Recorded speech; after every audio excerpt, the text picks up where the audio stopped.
Your Excellency, with your permission and under the guidance you have given us this morning, it's my humble duty and privilege to invite our elder, our leader, the former Prime Minister, His Excellency Raila Amolo Odinga, to make his remarks.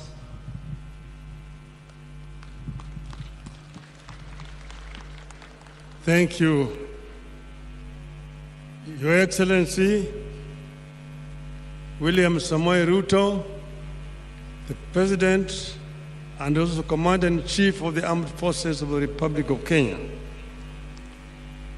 Mama Eileen Katambi, Lona and Joel Omondi Ogola.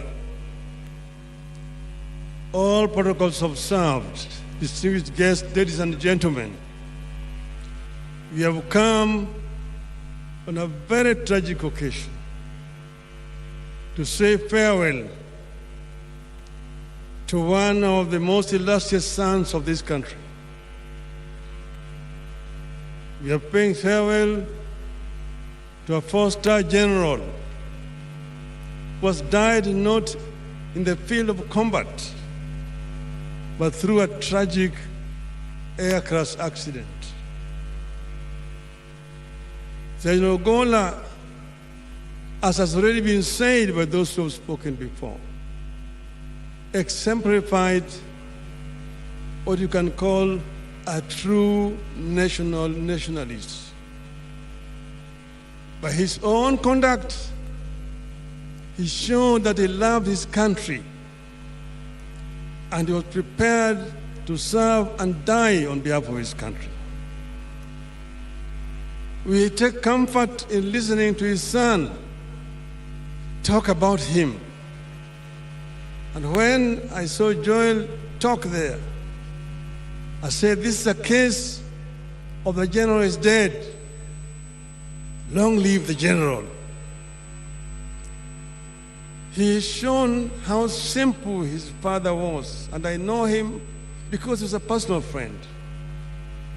I know him as a man of very few words, an accomplished golfer,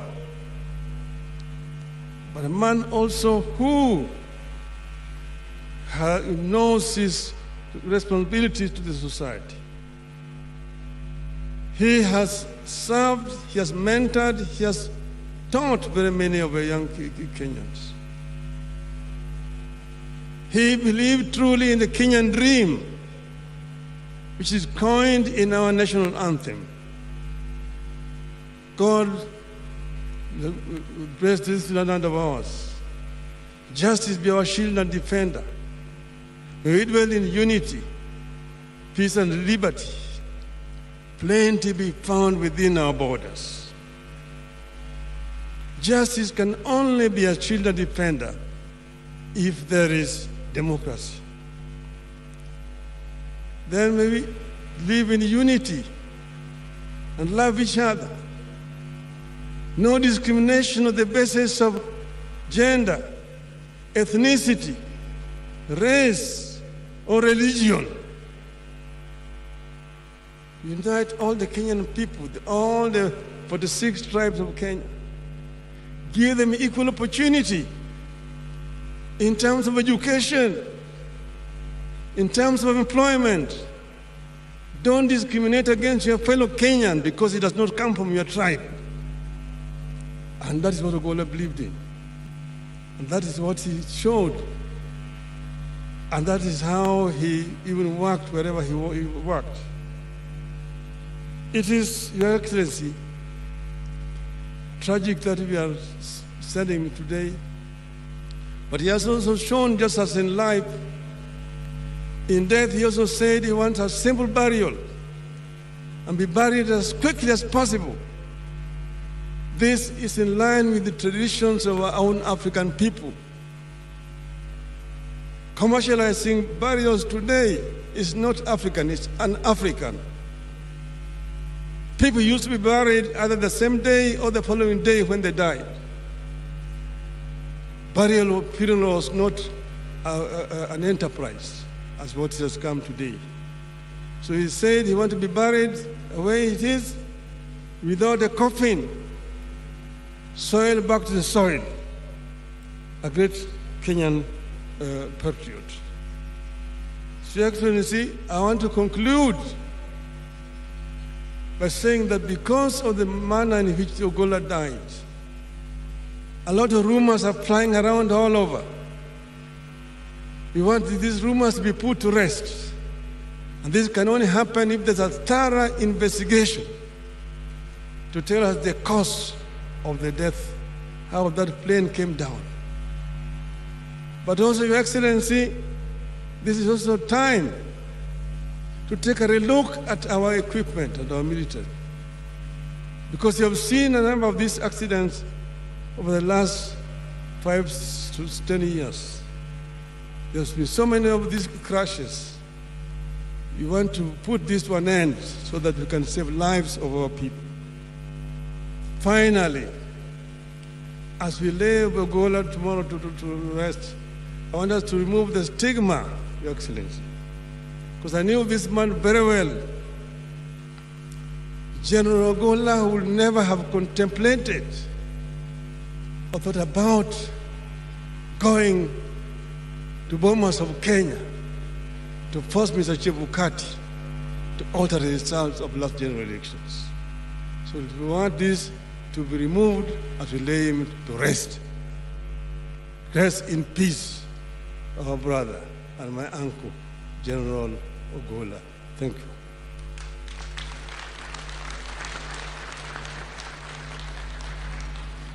But he was a military officer with a distinguished career. There was only one problem: the events of the 15th of August at the Bomas of Kenya. And so,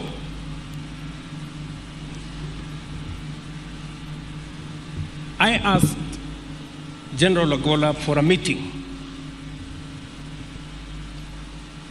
And I had a one-on-one, man-to-man, come to Jesus meeting with General Ogola.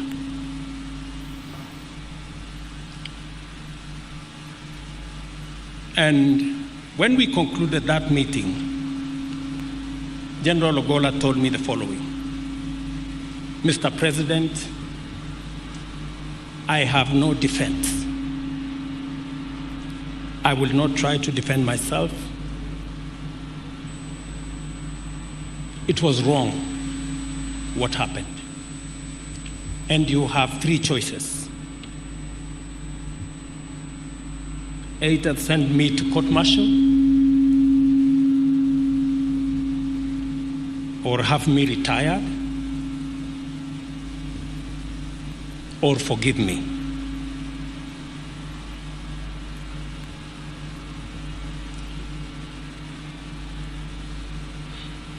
That evening, I went home after that meeting, and I reflected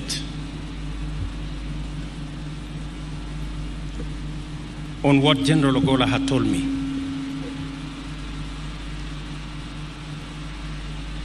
And in that reflection, I thought of my own story and my own episode at the ICC in The Hague, where circumstances had conspired, and I was there. Secondly, I also reflected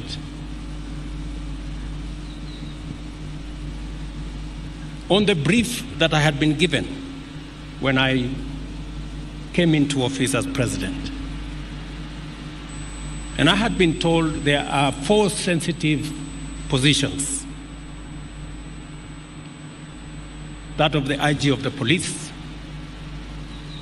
that of Interior, that of the Director General of NIS, and that of the CDF. And I had been told, you need to be careful who you appoint into these offices because they mean a lot and they are very sensitive. And I had even been told that, please, don't be shy to appoint members of your community. You will be safe.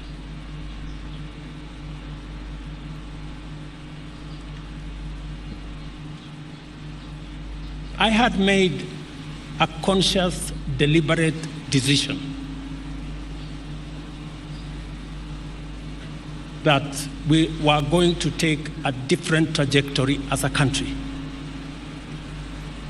where merit, professionalism, and competence must come before ethnicity.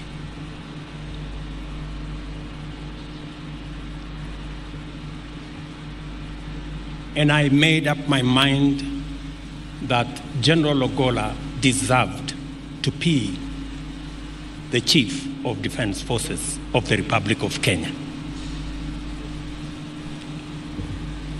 It is an appointment that I am very, very proud that I made. I am proud to bear the witness that General Francis Ogola stood head and shoulders among the finest of exemplary public servants. It has been an extraordinary privilege to work closely with him, to benefit from his wisdom, experience, and insights, and to witness him in action, serving his nation with admirable commitment and providing excellent command leadership of the Kenya Defense Forces. As is tradition, every day, without a doubt, whether I am in country or out of the country,